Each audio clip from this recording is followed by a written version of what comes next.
저는 본문의 말씀 가지고 폭풍 가운데 응답하시는 하나님, 이런 제목으로 말씀을 전하겠습니다. 우리 한번 같이 하시겠습니다. 폭풍 가운데서 응답하시는 하나님.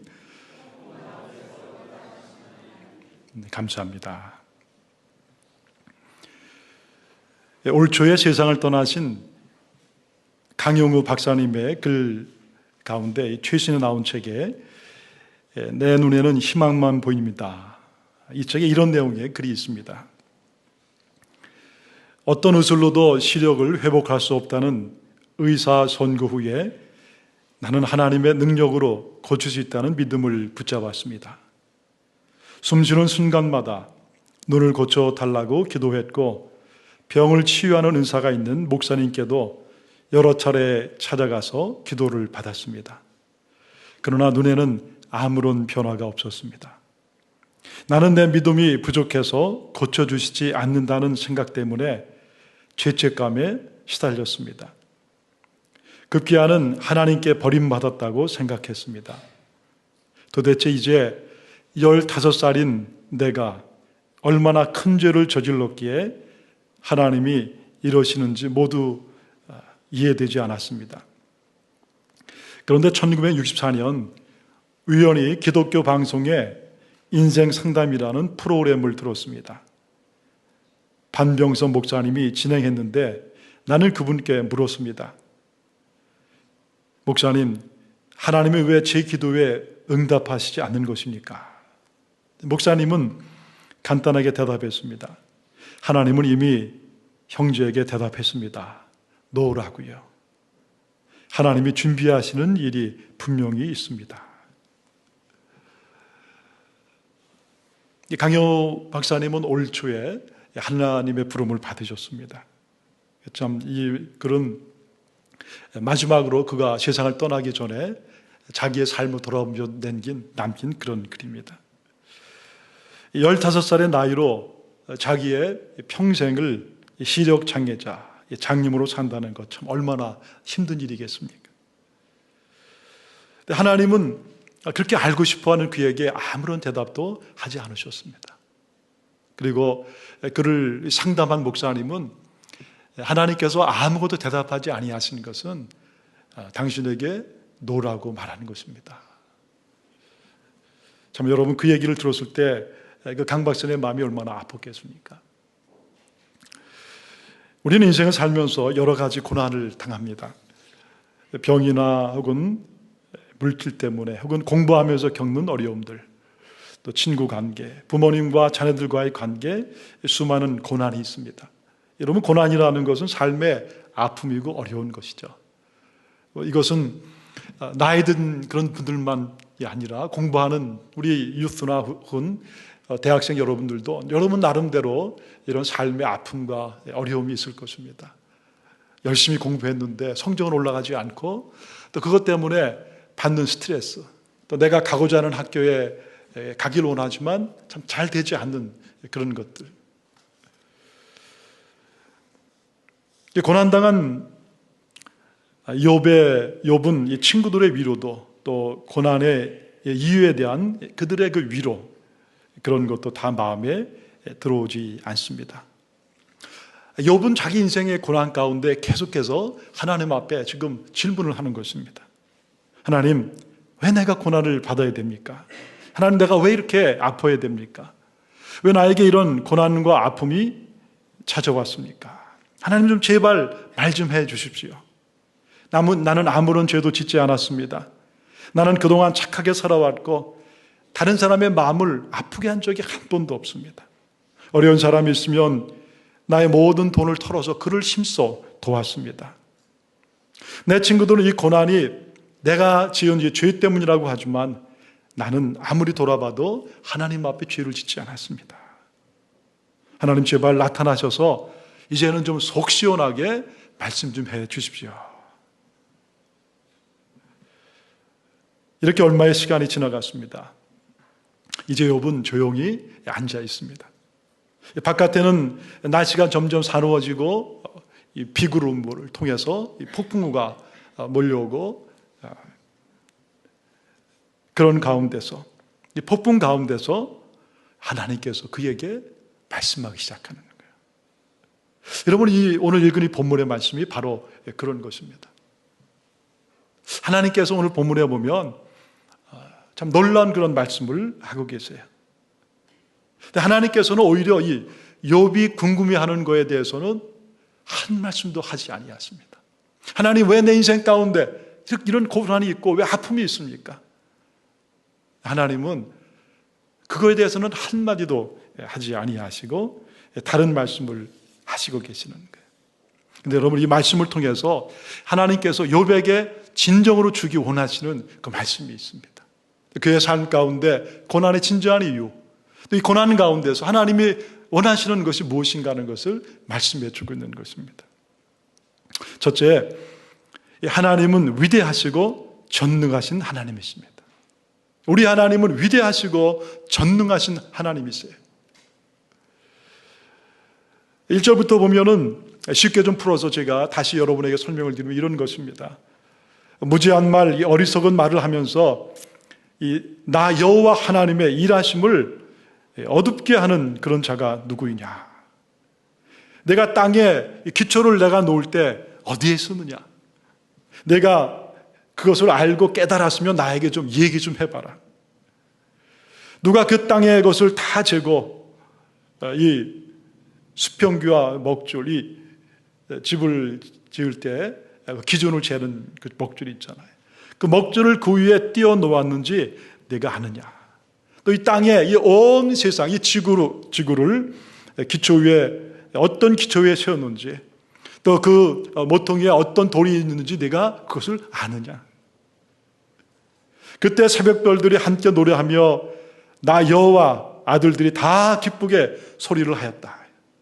그때 내가 어디에 있었느냐는 거예요. 나는 내가 이 세상을 창조할 때, 나는 이 세상을 창조한, 너는 잘 알지 못하지만 그러나 이 온 우주를 지은 바로 그 여호와 하나님이라는 것을 오늘 말씀해 주는 것입니다. 또 34절부터 보면 이렇게 말씀합니다. 네 구름을 명령해서 내가 큰 물로 내게 덮이게 하시느냐? 내가 한마디라도 얘기해서 이 온 세상, 이 온 하늘에 있는 이 구름과 그리고 이 비의 번개 명령해서 그것을 내리게 할 수가 있느냐는 거예요. 내 마음속에 지혜와 총명이 있다면 그것을 누가 주었겠느냐? 누가 그 지혜로 구름을 쓸 수가 있느냐? 내가 암사자를 위해서 식물을 사냥하며 젊은 사자의 식량을 채우겠느냐? 세상에 날아가는 그런 새를 누가 먹였느냐? 하나님은 전혀 욥의 고난에 대해서는 한마디 하지 아니하시고 오직 다른 얘기를 하시는 것입니다. 전혀 이해할 수 없는 그런 얘기를 하고 계시는 거예요. 여러분, 왜 하나님께서 이렇게 얘기하셨을까? 바로 하나님이 누구인가 하는 것을 욥에게 말씀해 주고 있는 것입니다. 그리고 욥에게 너 자신이 누구인가 하는 것을 내가 진지하게 생각하고 깨달아야 한다는 것을 말씀해 주는 것입니다. 그러면서 하나님께서는 자기의 세계, 작은 신앙의 세계, 작은 이 우스 땅에 갇혀있는 그 욥을 하나님께서는 들으셔서 온 세계를 보게 하시고 온 우주를 보게 하시며 하나님, 그 세상을 지으신 게 하나님이 어떤 분인가 하는 것을 말씀해 주는 것입니다. 여러분, 우리가 믿는 하나님은 어떤 분이세요? 우리 하나님은 땅에 기초를 놓으신 분이십니다. 바닷물이 넘쳐날 때 그것을 막으신 분이에요. 참 여러분, 그 신비롭지 않아요? 우리가 바닷가에 갈 때마다 아니 왜 물이 여기서 다 그칠까? 그렇잖아요. 물론 해일이 올 때도 있지만은 그 바닷물이 거기서 들락날락하면서 거기 아름다운 해변이 있고 우리가 그 해변을 즐길 수 있게 도대체 누가 그렇게 했다는 거예요? 하나님께서 그 일을 하고 계시다는 것입니다. 하나님은 빛과 어둠을 만드셨습니다. 하나님은 우박도 만드셨고 심지어는 우박을 담아놓은 창고도 만드신 것입니다. 때가 되면 그 창고에서 우박을 이 땅에 보내시는 것입니다. 하나님은 번개도 만드셨어요. 또 하나님은 영원 전부터 영원 후까지 계시는 분이세요. 여러분, 이 시간이라는 것 참 신비로운 것이잖아요. 영혼이라는 것, 영원하다. 여러분, 영원하다는 것은 시간이 흐르지 않는 것을 말합니다. 우리 하나님은 영원 전부터 영원까지 계시는 그 하나님. 그 하나님은 홀로 계신 하나님. 여러분, 그 하나님께서 시간을 만드신 것입니다. 똑딱똑딱 시간이 가게 하시고, 또 여러분 이 공간을 만드신 거예요. 이 공간 가운데서 온 별들과 이 지구를 거기에 달아놓으시고, 그리고 그 세상의 모든 것들이 아름다운 하나의 법칙을 가지고 만든 것입니다. 여러분, 우리가 그날 자고 나서 그 다음날 해가 어디서 뜰 거라고 늘 생각해요. 새는 반드시 서쪽으로 져갖고 동쪽으로 뜨는 것입니다. 하루에 24시간이 있고 정확하게 1년이면은 이 지구가 태양을 한 방씩 도는 이런 참 놀라운 신비로운 일들, 하나님이 요백에 물으시는 거예요. 내가 이 모든 것을 내가 지을 때 어디에 있었느냐? 내가 이 모든 것을 다 알고 있느냐? 내가 누구인가 하는 것을 조금이라도 생각해 보였느냐? 나는 이 천지 만물을 지은 여호와 하나님이다.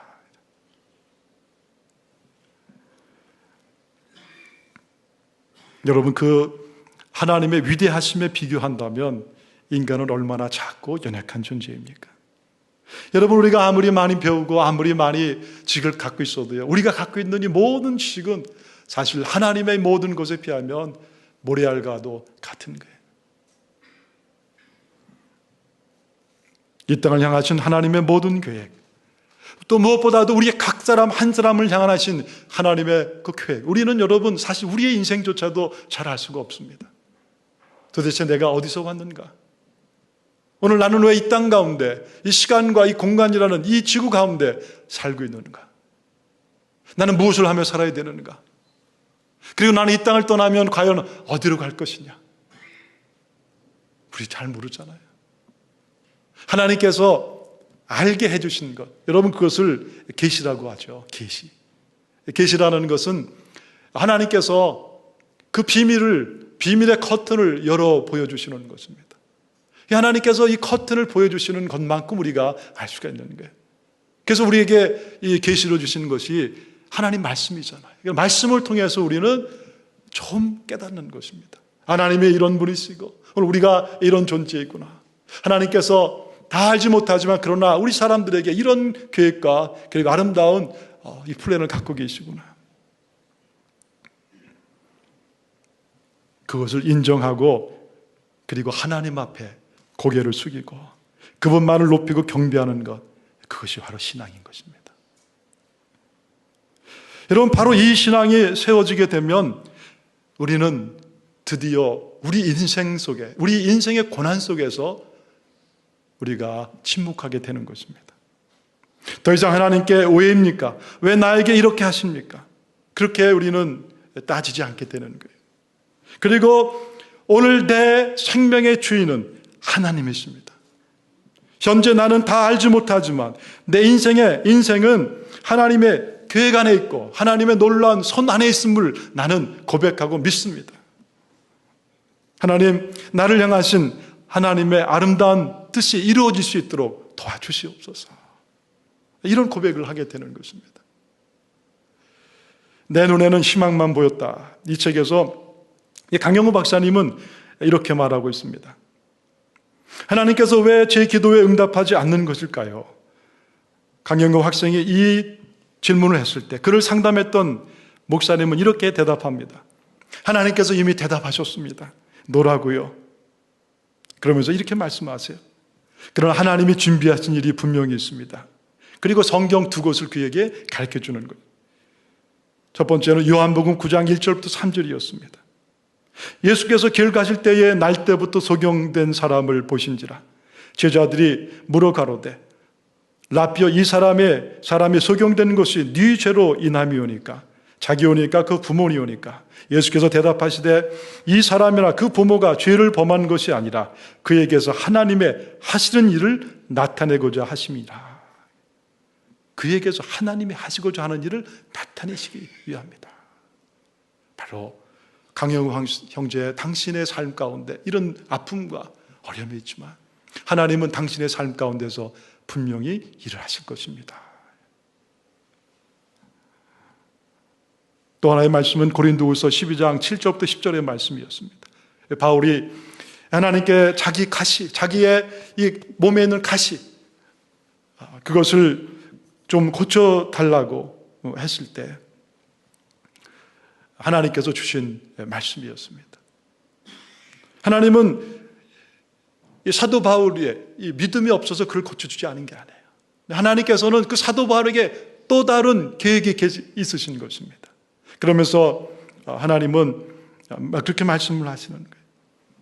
고린도후서 12장 9절에 보면 내게 이르시기를 내 은혜가 내게 족하도다. 이는 내 능력이 약한 데서 온전하여 짐이라 하신지라. 이러므로 도리어 크게 기뻐함으로 나의 여러 약한 것들에 대하여 자랑하리니 이는 그리스도의 능력이 내게 머물게 하려 함이라. 하나님께서 그의 기도를 응답하지 아니하신 이유는 그를 미워했거나 그의 믿음이 없어서가 아니라 약하기 때문에, 아픔이 있기 때문에, 어려움이 있기 때문에 세상 의지하지 않고 자기를 자랑하지 아니하고 오직 하나님 앞에 무릎 꿇고 하나님만 바라보고 하나님의 도움을 구하는 이 믿음의 삶을 살라고, 바로 이걸 통해서 하나님이 그의 인생 가운데 일을 하실 것을 하나님께서 약속하시는 거예요. 이 말씀을 준 것입니다. 그는 이렇게 고백합니다. 분명히 내 고난에도 주님의 계획과 목적이 있다는 생각이 들었습니다. 그날 이후 나는 단 한 번도 눈을 고쳐달라고 하나님께 기도를 드리지 않았습니다. 내가 장애를 극복해야 될 이유를 찾았던 것입니다. 참 놀라운 고백이죠. 여러분, 이것이 15살 어느 소년의 고백인 거예요. 우리로 하면은 미들스쿨 2학년, 우리 8학년이나 9학년, 우리 유스 여러분들 그 나이 때 이 강영우 이 박사, 눈에 보이지 않냐는 그가 이 고백을 한 것입니다. 내가 눈이 보이지 않고 인생에 고난이 있고 아픔이 있는 건 나는 다 알지 못하지만 그러나 하나님은 살아계시고 오늘 그 하나님이 내 인생의 주인이실 것을 나는 믿습니다. 그 하나님은 오늘 내 인생 가운데 일할 것을 믿습니다. 그러면서 그는 하나님을 바라보고 그의 인생을 한 걸음 한 걸음 걸어가기 시작하는 거예요. 여러분, 거기에서 놀라운 일이 생기죠. 하나님께서 그를 돕는 천사들을 하나씩 보내주시는 거예요. 하나님께서 그의 앞날을 한 걸음씩 한 걸음씩 인도를 하시는 것입니다. 공부하게 하실 길을 열어주시고 경제적으로 도움을 줄 사람들을 보내주시고, 그러면서 그는 정말 하나님을 위해서, 하나님의 나라를 위해서 많은 일들을 하는 것이죠.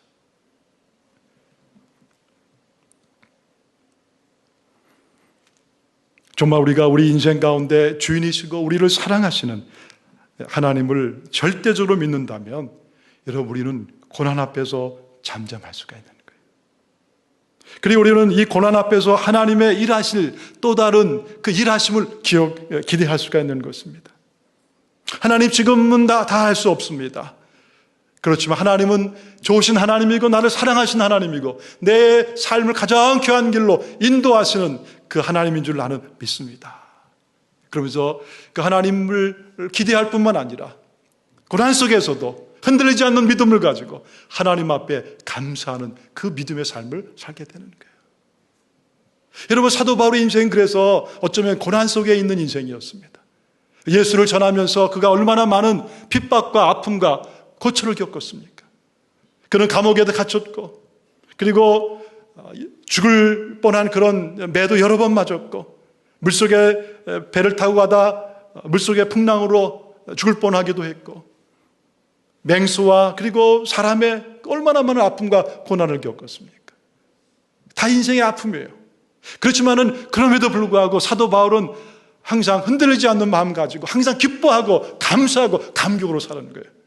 왜냐하면 살아계신 하나님의 그 놀라운 손길이 오늘 나와 함께 하실 것이고, 그 하나님은 나를 반드시 이 모든 고난 통해서 더 나은 나라를, 더 나은 미래를 준비하시고 예비할 것을 믿기 때문에 이 고난 통해서 하나님은 더 놀라운 풍성한 열매를 내 인생 가운데 허락하실 것을 믿기 때문에 여러분, 고난은 그에게 아픔이 아니라 오히려 하나님을 깊이 만나는 축복의 통로가 된 것입니다.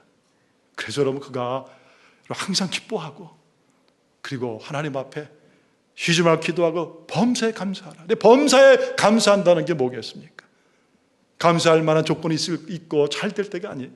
오히려 그는 로마의 이 감옥에 있고 고난받고 힘들어할 그때에도 불구하고 어떤 상황됨에도 불구하고 하나님 앞에 감사하는 거예요.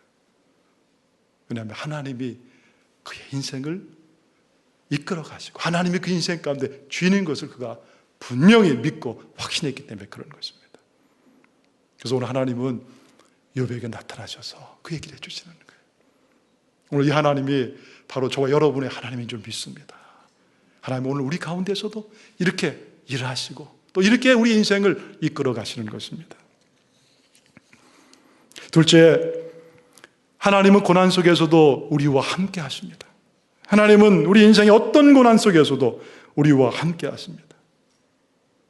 우리 인생의 아픔과 고난 속에서 하나님은 결코 우리를 떠나지 아니하십니다. 오히려 고난 속에서 하나님은 우리와 함께 하시는 거예요. 여러분, 우리의 인생의 눈물 속에서도 아픔 속에서도 하나님 우리에게 말씀하시고 그리고 우리를 격려하시고 우리가 믿음을 가지고 이 고난의 길을 이겨나가기를 기뻐하시는 것입니다. 여러분, 왜 욥이 그 고난이 있을 때 하나님은 끝까지 침묵하지 아니하고 말씀하셨을까요? 폭풍우 가운데 그렇게 말씀하셨어요. 그것도 여러분 38장, 39장, 40장 계속 하나님께서 말씀해 주시는 것입니다. 여러분, 왜 하나님이 그 욥에게 나타나서 말씀하셨겠어요? 욥아, 비록 네 인생 가운데 고난이 있지만 내가 너 옆에 있다.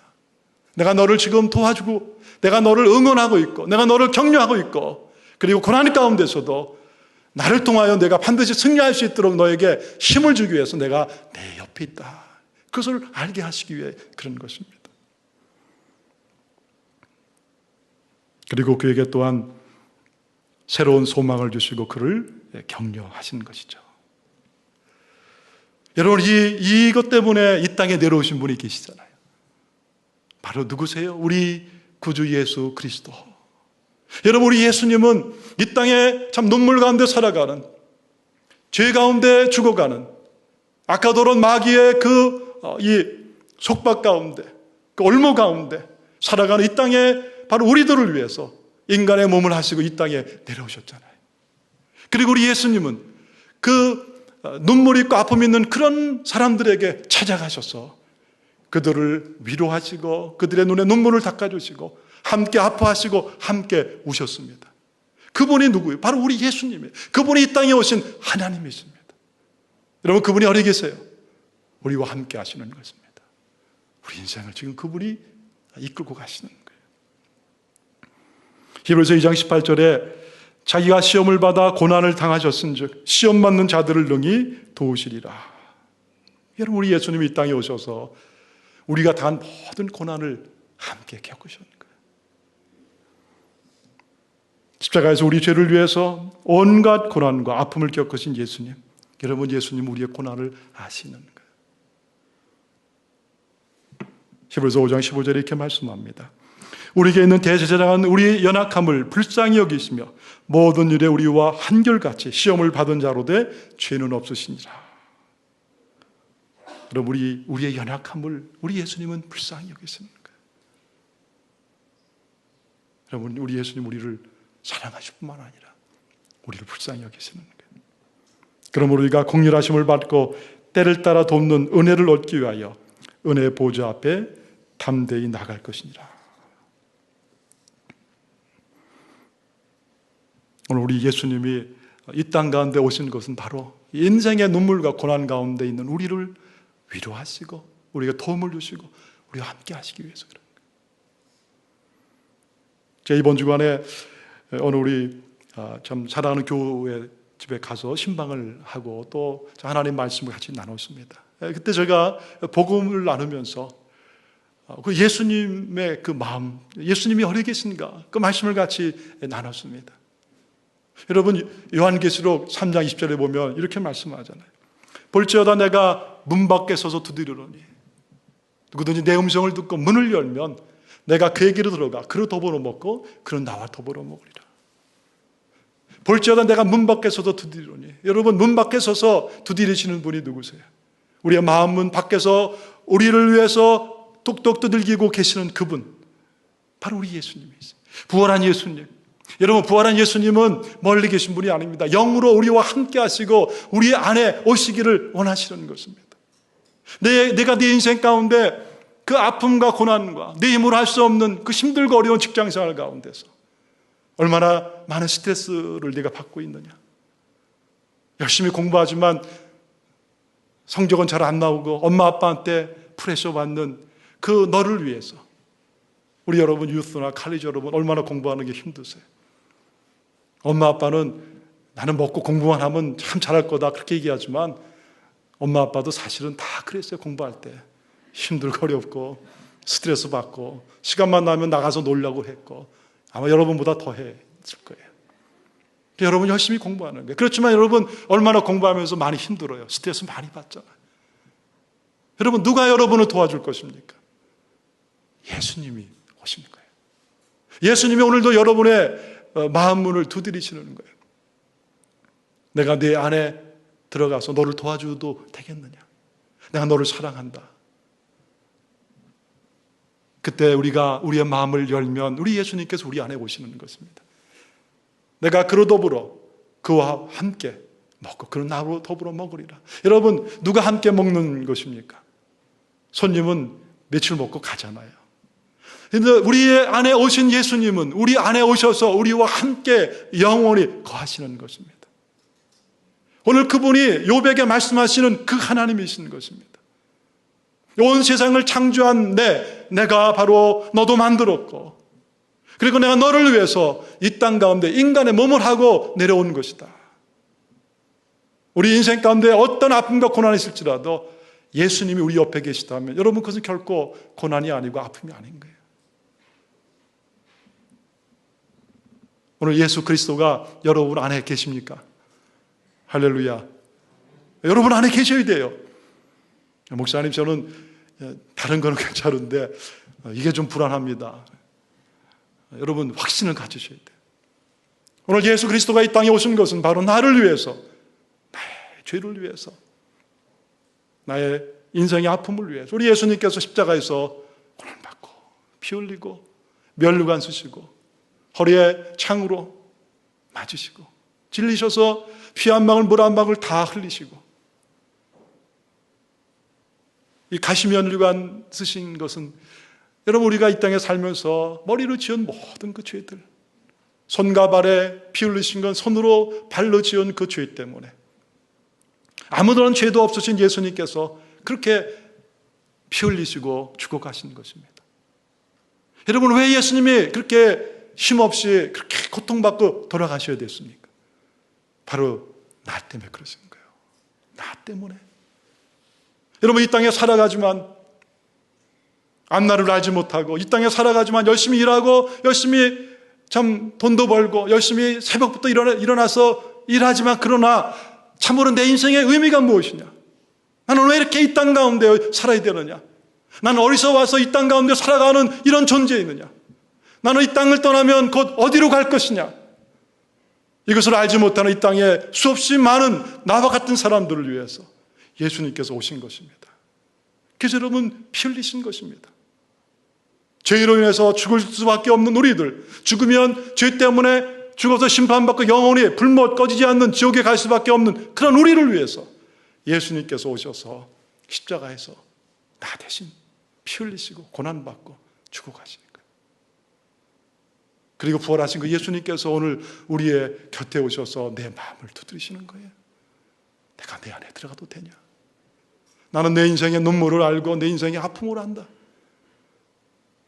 비록 내가 재산이 있을지라도, 비록 내가 사랑하는 자녀들이 많이 있을지라도, 너에게 아내가 있을지라도, 친구도 있을지라도 정말 너를 위로하고 정말 너를 사랑하고 정말 너를 도와줄 그 영원한 분은 바로 나다. 바로 예수님이신 거예요. 그 예수님이 그래서 오늘 우리 안에 오신 것입니다. 그리고 그 예수님은 살아계신 하나님이신 거예요.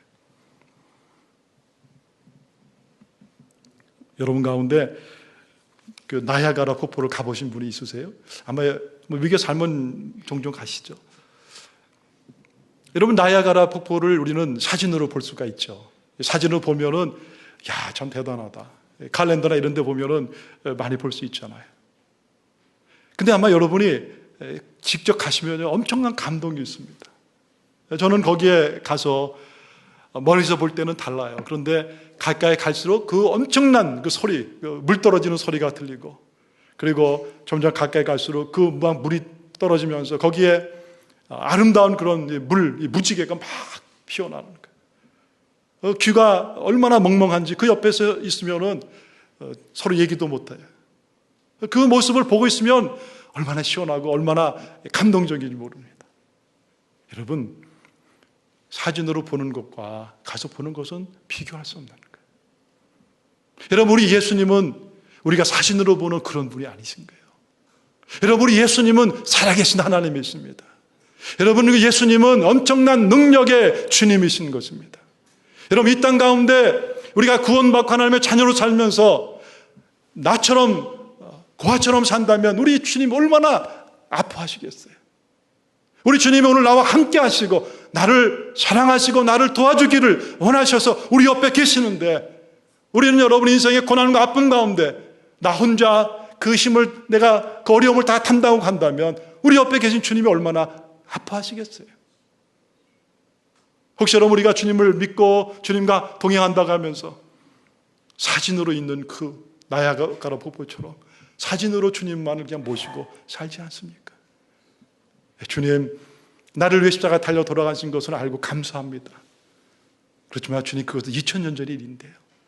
주님, 내가 오늘 이 삶 가운데 이렇게 아파하고 힘들어하고 눈물 흘리고 수없이 많은 직장에서 스트레스와 공부하면서 어려움과 사람들과 부딪히는 이런 어려움들과 앞날을 알지 못한 이런 삶 가운데서 주님은 무슨 일을 할 수 있으시겠어요? 혹시 여러분, 우리가 주님 앞에 이렇게 말씀하지 않으세요? 아니에요, 여러분. 주님은 살아계신 하나님이십니다. 그분은 우리 인생 가운데서 위대한 일을 하기를 원하시는 거예요. 여러분, 우리 안에 오신 주님은 오늘 우리가 새로운 인생, 아름다운 열매 맺는 인생, 복된 인생을 살도록 돕기 위해서 우리와 함께 하시고 우리를 인도하시고 우리를 축복하시기를 원하시는 거예요. 여러분, 그것을 인정하고 그분 앞에 믿음으로 우리의 삶을 내어 맡기고 살아가는 것, 그것이 바로 예수 믿는 거예요. 할렐루야. 여러분, 예수 믿는 거는요, 하루하루 기쁨입니다. 얼마나 여러분 감동적이고 감격적인 거예요. 여러분, 이 예수가 있다는 것은 우리 인생 가운데 이보다 더 귀한 은혜요 복은 없는 것입니다. 여러분, 아무리 많은 것을 누리고 살고 아무리 높은 것을 쌓고 위로 올라갈지라도 예수 없다면 그에게는 아무런 소망이 없는 거예요. 여러분, 우리가 아무리 잘 살아도 이 땅에서 얼마 살겠어요? 80, 90, 100이면 끝입니다. 그럼 우리는 이 땅을 떠나가야 되는 것입니다. 여러분, 만약에 우리 예수님이 없다면 우리는 그 죽음 위에 어디로 가겠습니까? 아무런 미래가 없잖아요. 그러나 우리 예수님이 내 인생 가운데 오셔서 우리는 그 예수와 함께 이 땅 가운데 그분의 도움으로 날마다 승리하고 기뻐할 뿐만 아니라 이 땅을 떠날 때 그분은 우리를 영원한 하나님의 나라, 예비한 그 천국으로 우리를 인도하시는 거예요. 여러분, 이것을 알고 경험했기 때문에 사도 바울은 감옥에 있어서도 어떤 상황에서도 항상 기뻐하고 감사하고 하나님을 찬양한 것입니다. 사랑하는 여러분, 혹시 여러분 마음속에 하나님에 대한 불평과 원망의 마음이 있으세요? 하나님, 왜 그렇게 기도했는데도 응답하지 아니하십니까? 여러분, 응답 안 하는 게 하나님의 응답입니다. 내려놓으세요. 그리고 하나님을 바라보시는 거예요. 하나님, 나는 다 알지 못하지만 그러나 하나님은 살아계신 나의 영원한 아버지인 줄 나는 믿습니다. 응답 안 한 이걸 통해 하나님은 더 놀라운 일들을 이루실 것을 나는 믿습니다. 그리고 믿음으로 한 걸음 한 걸음 나가는 거예요. 강영호 그 박사님이 여러분 15살의 그 나이를 얼마나 힘들었겠습니까? 자, 우리가 한 5분 10분만 이 눈을 가리고 생활을 해보세요. 얼마나 여러분 이게 힘든 일이겠습니까? 눈을 가리고 식사를 해보세요. 눈을 가리고 공부를 해보세요. 모든 것이 절망이고 모든 것이 다 장애거든요. 그럼에도 불구하고 그는 자기와 함께 하신 그 주님을 늘 믿는 거예요. 함께 하신 우리 예수님, 나를 사랑하신 예수님, 나에게 위로하시고 격려하시고 오늘 내 곁에 계셔서 함께 아파하시는 그 예수님 늘 의지하고 예수님과 동행하고 그리고 그 인생을 살아가는 거예요. 그것이 바로 그 인생의 승리의 놀라운 비결이 되는 거예요. 여러분, 하나님은 살아계신 하나님이십니다. 하나님은 전능하신 하나님, 위대하신 하나님이십니다. 그리고 오늘 하나님은 지금도 우리 곁에 주님으로 오셔서 우리를 사랑하시고 우리를 인도하시고 항상 기뻐하며 감사할 수 있는 은혜를 주시는 하나님이세요. 오늘 이 하나님과 함께 동행하며 승리하는 저와 여러분 되시기를 주의 이름으로 축원합니다.